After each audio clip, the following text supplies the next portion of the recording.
How can you overcome that if you don't get the words that you want to have when you're actually speaking? That's a great question, Matador.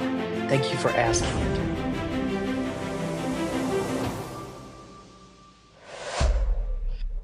This is where dialogue comes into practice.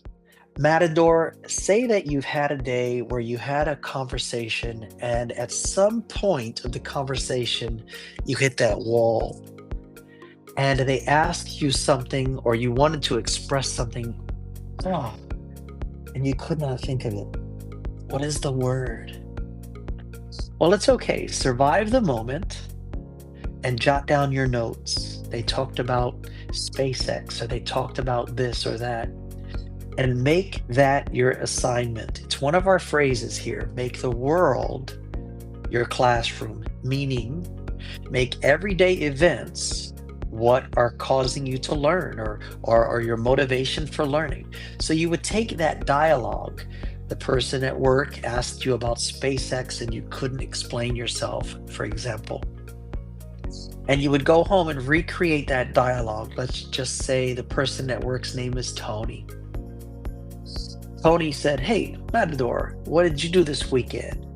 And you said, "I watched the new rocket launch by SpaceX on TV."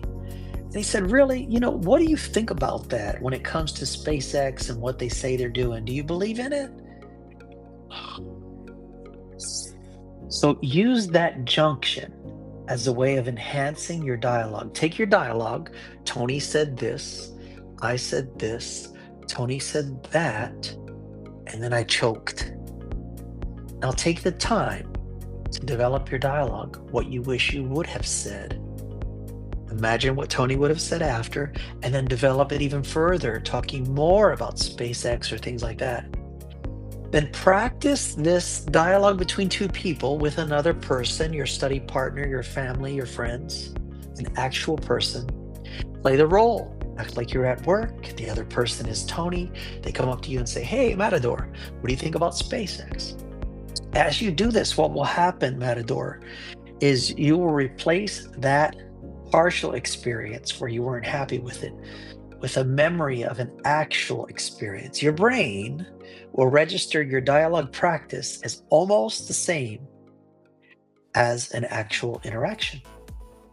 So you will reinforce the way you wish you would have answered, the way you wish you would have said things over and over again through your practices.